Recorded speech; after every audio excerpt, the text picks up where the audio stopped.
to Soul Strings, where we explore the stories and sounds that strike the deepest chords in our hearts. Today, we're joined by a special guest who carries forward the voice and spirit of one of the most beloved artists of our time.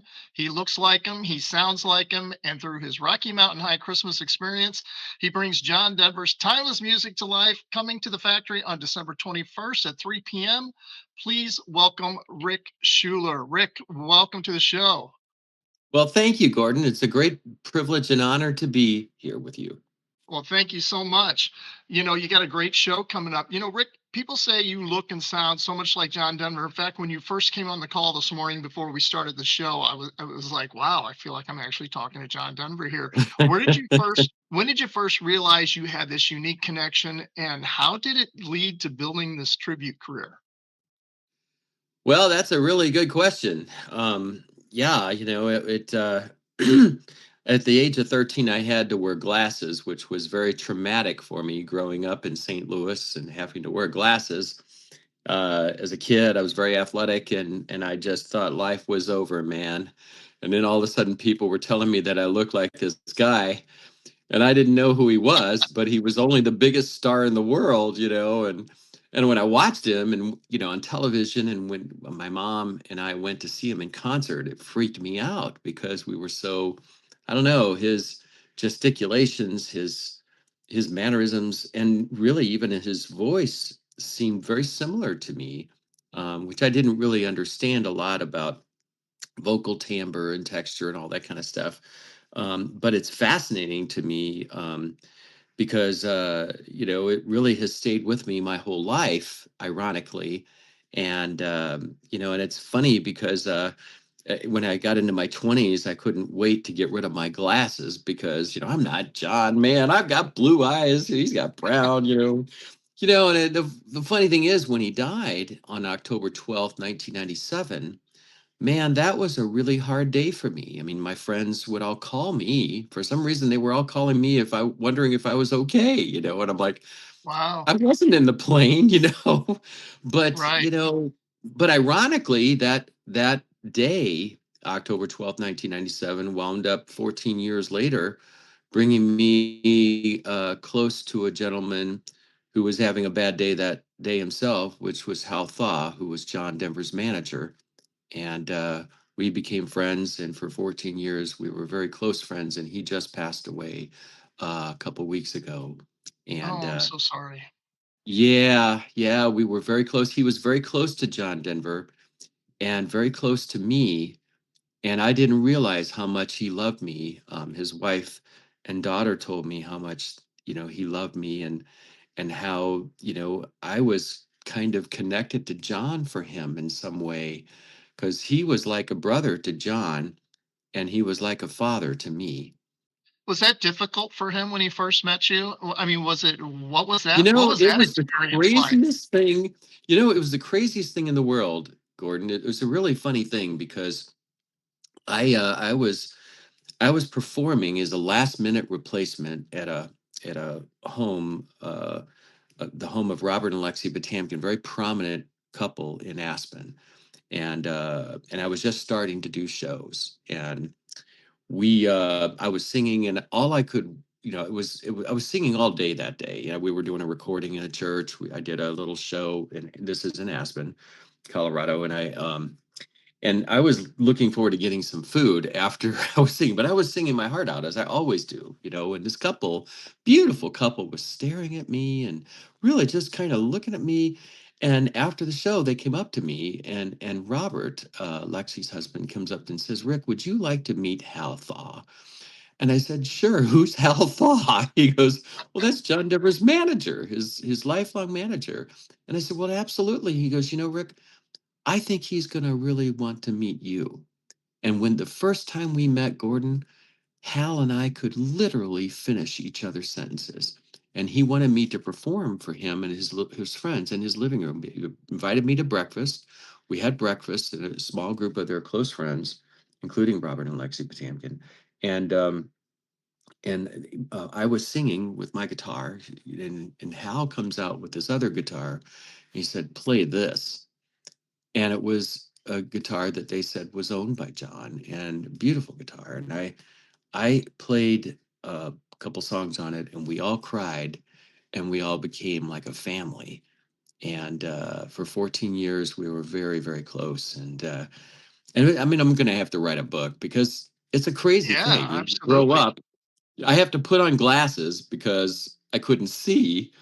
And the next thing people are telling you you look like the biggest star in the world. And then you're discovering your own voice and it sounds similar. And it's like, man, this is like a movie or something.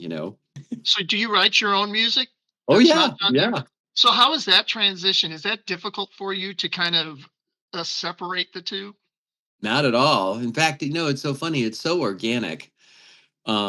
Because really, I never tried to sound like John Denver anyway. Our voices, our timbre, our vocal timbre, because of our facial structure and how we resonate, is very similar. It's a vocal color, but our texture of voice is different.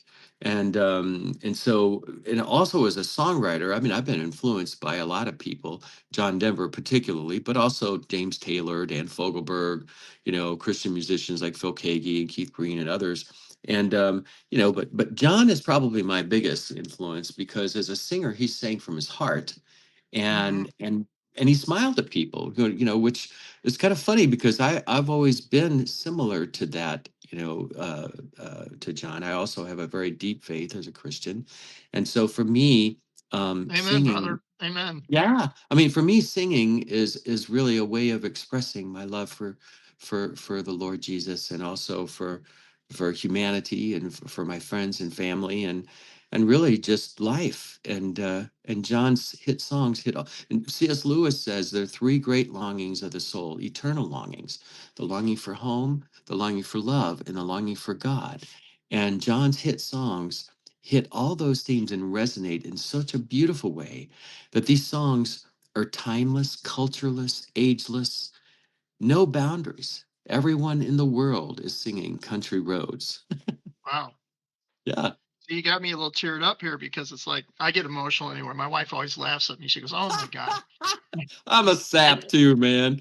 No, I was just going to say to add to what you're saying, Kurt Cobain is a songwriter from Nirvana from the 90s. He wrote a Right. lyric that said, "The finest day I ever had was when I learned to cry like a man."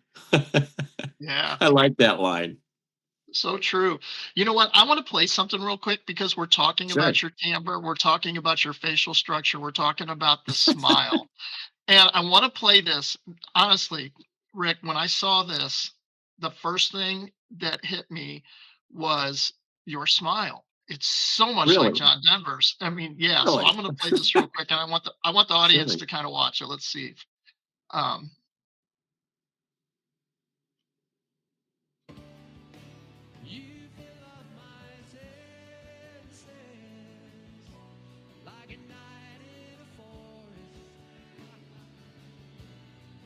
right there.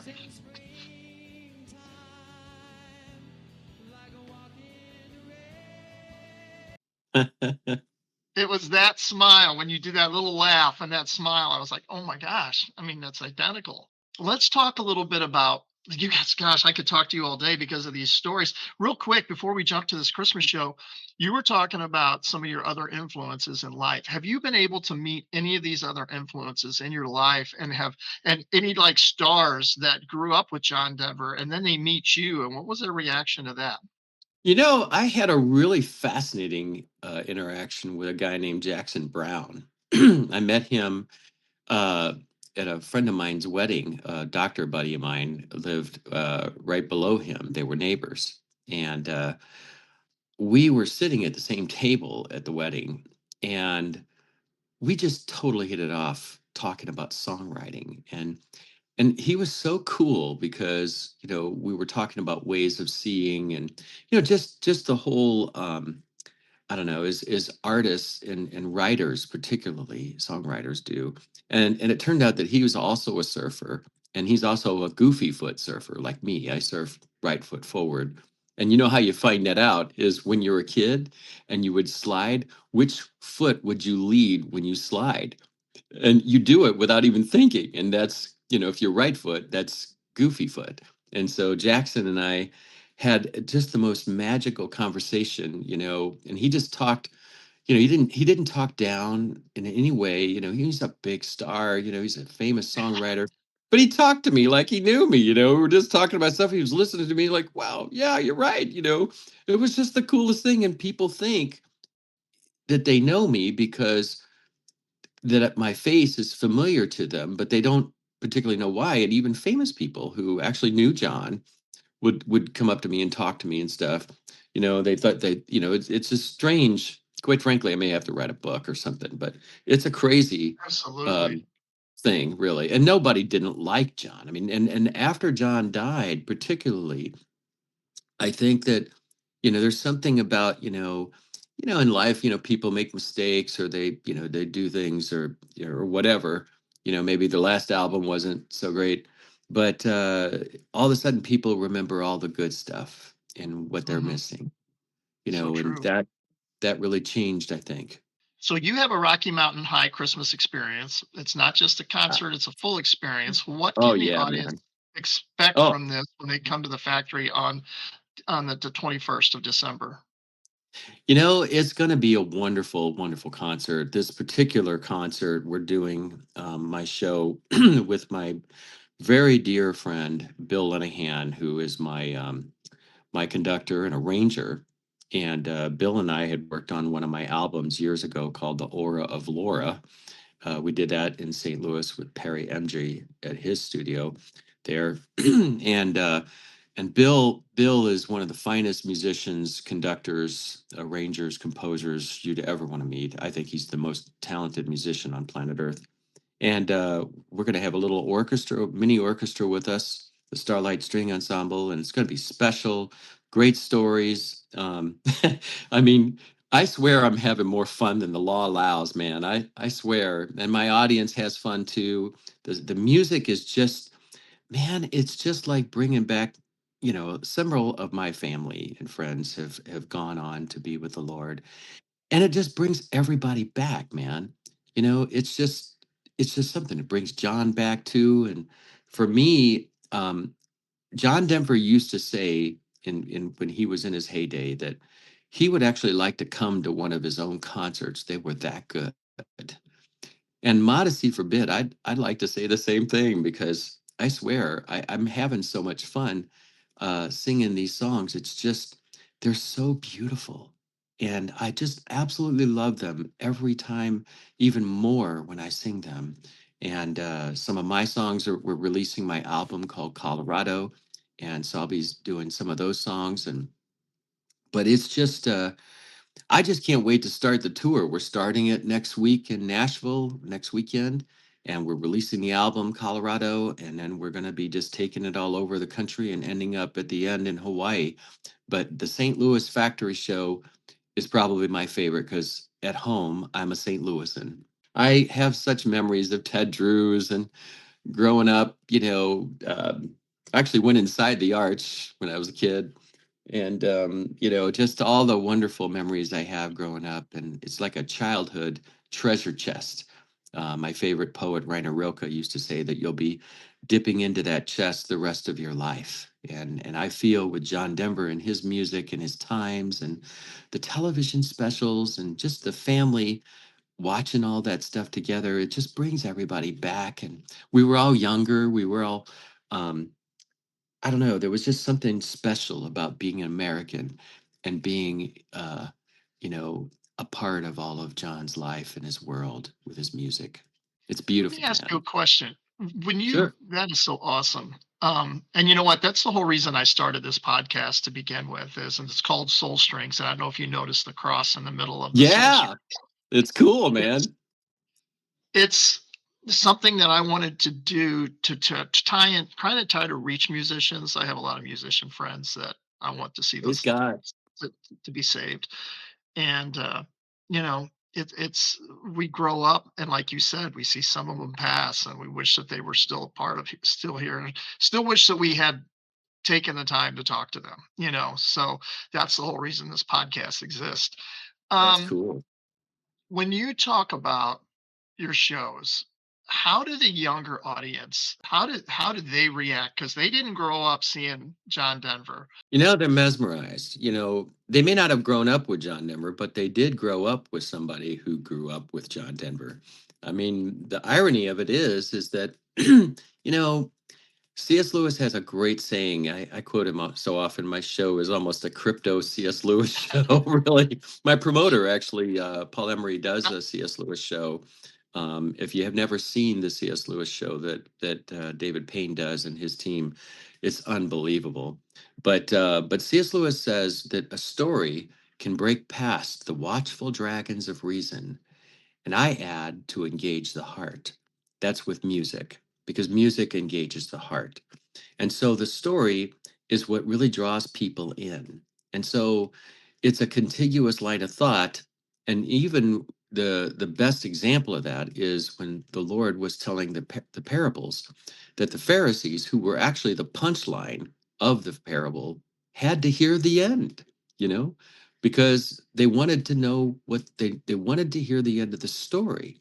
And so once you get on that story train, you're going to stay on that until it ends. And quite frankly, the kids just kind of are mesmerized because their their culture, the world culture right now is so fractured, and Mhm. it's so lost, really, and it needs a contiguous um, a contiguous line to follow, really. And I think that's the beauty of, the story and basically talking to people. Faith, my faith in Christ is really the very core of who I am. John was always a little bit more nebulous about that, but I'm very open about it. Yeah, I don't proselytize, but I do like to share, like, poems, prayers, and promises.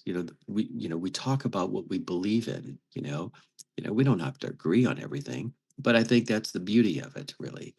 If John Denver were here today and sat in the audience at the factory, what do you think he'd say to you after the show? Far out. I think he'd have a blast. I really do. It's funny. I think in life, friends of mine have told me that knew John, um, felt that he would probably be more competitive, or maybe insecure, or one couple of guys that played with John as musicians, when I played with them, they just were stunned. They were like, man, if John knew that you were around, man, there'd be a lot of practical jokes, with you, pretending, being, and he would have a lot of fun with it. I don't really know, because no one knows, but I personally feel that John, was really a believer. His mother was a believer, and I think you can't write songs like that. You know, the songs really, especially the hit songs, hit those themes that Lewis was talking about: home, love, and God. Really, the longing for those Yep. deep things. He hit those better than anybody. I don't think there's Mhm. anybody. Rocky Mountain High is an anthem to the glory of God in the majesty of creation in the mountains, and Annie's song is so beautifully rooted in the senses. When you, I had an experience one night when I was in the forest. I was getting ready to play a concert for John Denver's manager and a very close circle of his friends, and I pulled my guitars out. I had to find this place in the rain, and then the rain stopped, and I was up on. It was actually up by the Independence Pass, and I grabbed my guitars out, and I'm looking up, and I can see the stars. The clouds disappeared, and this piney scent filled my senses, and I'm like, "You fill up my senses like a night in a forest, like the mountains in Wow. springtime." I mean, the whole the whole thing, the lyrics, the meaning. Um, all of the beautiful aspects of this music really are to the glory of God. It's the human experience, and really interacting with God, and with each other. And I just think John would probably love what I'm doing. I think he would actually find it fascinating to hear a perspective put on himself, which John himself couldn't do. I can't put perspective on myself either, really. we can't, that's not really our job or role to do, but that's how Right. special he is. And really, to our culture, I think John Denver is the very best of what America has ever produced, as far as I'm concerned, regarding music. You were talking, and when you were talking about sitting out in that forest and seeing the stars, all I could think of was David singing psalms to God. Oh yeah. Oh yeah. Oh yeah. The Remember? Psalm I 19. mean, The that's heavens he declare was the glory taking of in God. nature, God's beauty, Yeah, God's that's right. creation. So I it agree kind with of that. it hit me. Yeah, Well, it that's hits me awesome. too, man. I mean, it's a funny thing because it hits me even when I'm on stage, wherever I am, I mean, to me, um, I'm a surfer and I like to be on my paddleboard. I'm a stand-up paddleboard surfer, and I love getting on my paddleboard. And when I'm singing, it's the same, especially when I'm standing, it's the same stance. Your knees are slightly bent, your core is engaged, and envision myself a lot of times, when on my paddleboard. And there's something about um, music that has that capacity to express the heart and really the longing for God, which is really something deep that God has put deep in us. Ecclesiastes 3:11 says that that God has put eternity in the hearts of man. And Lewis talks a lot about heart tethering, and his book, The Weight of Glory. I don't know if you ever read that book, but it's The Weight of Glory, Weight. It's one of the most amazing books. And my whole show is The Weight of Glory. That's really what it is. He has a poetic way of describing all of this that nobody does. But John's music, the Dead Sea Scrolls thing, which is a whole archaeology thing that I do, and also with John and the Dead Sea Scrolls and music is just so cool how they all intertwine. Rick, I just can't tell you how much I appreciate you being on the show today, getting to know you, getting to meet you. I can't wait for your show to come here on the 21st of December. It is at the Factory. Have you played the Factory before? I've never played the Factory. We played several other venues in St. Louis, and of course all around the country. Some beautiful performing arts centers. But I've heard so much about the Factory. I've actually seen pictures of it, but I can't wait to perform it, and especially with the Starlight String Ensemble and Bill Lenahan. We're really excited about that. Bill and I have had such a history together for so many years. He's like a musical mentor. I mean, Bill Lenahan is a composer, professor of composition, and director of jazz studies at Washington University, and also in Florence, Italy. One of the most accomplished guitarists in the world. And I mean, I'll tell you, the musicians we have lined up for that show. Wow, I'm just honored to be on stage with them. you know. Well, I'm honored to have you on the show today. Thank you so much for your time, and looking to see the show December 21st. I'm going to let you take us out with this little video here, and I want to encourage everyone to come see the show on December 21st. Rick, thank you. Have a fantastic day, and I look forward to seeing you in December. Well, God bless you, Brother Gordon. Look forward to getting a man hug from you and meeting your wife, and we're going to have a blast, man. Sounds great, Rick. Thanks, brother. Thank you, brother. God Louis, bless I'm you. Rick Shuler with the Rocky Mountain High Experience. I'm bringing my band with me, my musical director, best friend, Mr. Bill Lenahan, and the Starlight String Ensemble. We're going to have a blast this Christmas, folks. We're going to be at the Factory. We want you to bring your family and your friends for the Rocky Mountain High Experience, John Denver Christmas. We'll see you there. It's going to knock you out.